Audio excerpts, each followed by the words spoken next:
दूसरे गांव में एक बहुत ही भोला और मासूम बाबा रहते थे, जिनका नाम था भोला बाबा। वह हमेशा अपनी झोली में मिठाई और खुशियां भरकर गांव वालों के बीच जाते। गांव में सब उन्हें बहुत प्यार करते थे और वे हमेशा दूसरों की मदद करते थे। हालांकि भोला बाबा को जरा भी कोई बुरी बात समझ में नहीं आती थी और इसी वजह से गांव में रहने वाला एक चतुर भूत उसे धोखा देने की योजना बनाता है। एक दिन भूत ने सोचा कि भोला बाबा को थोड़ी शरारत करके देखता हूँ, मुझे देखकर वह कुछ नहीं समझ पाएंगे।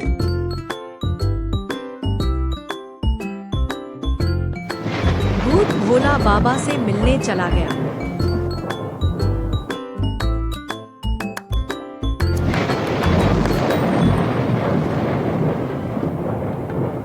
तो भूत ने भोला बाबा से कहा, भोला बाबा, मुझे तुमसे एक काम करवाना है।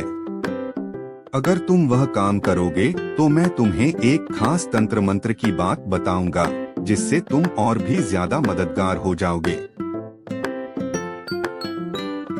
भोला बाबा ने बड़े ध्यान से कहा,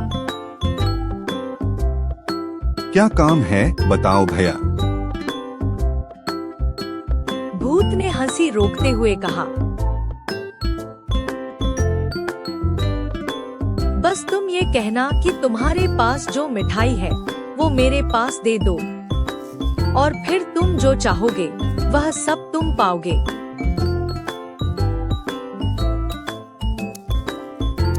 भोला बाबा कुछ समझे बिना अपनी झोली से मिठाई निकालकर भूत को दे देते हैं।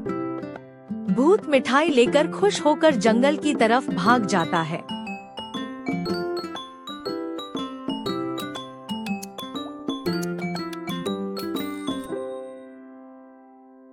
अगले दिन जब बाबा ने देखा कि उनकी मिठाई गायब है, तो उन्हें समझ में आया। वह भूत से मिलकर पूछते हैं, भैया, क्या तुमने मेरी मिठाई ले ली थी? भूत हंसते हुए बोला,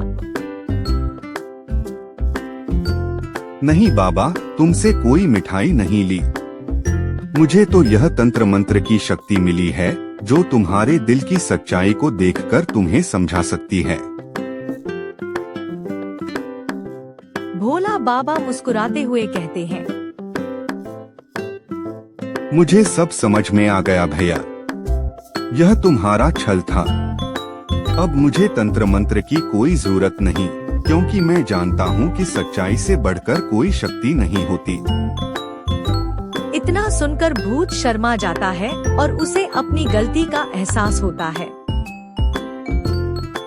वह भोला बाबा से माफी मांगता है। इस बार समझदारी से भूत फिर से गांव वालों के बीच जाकर सबको अपने किस्से सुनाता है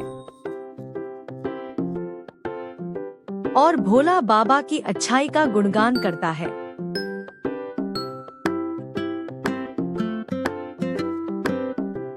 सीख: हमें हमेशा किसी की मासूमियत का फायदा नहीं उठाना चाहिए और सच्चाई और अच्छाई से कभी समझौता नहीं करना चाहिए।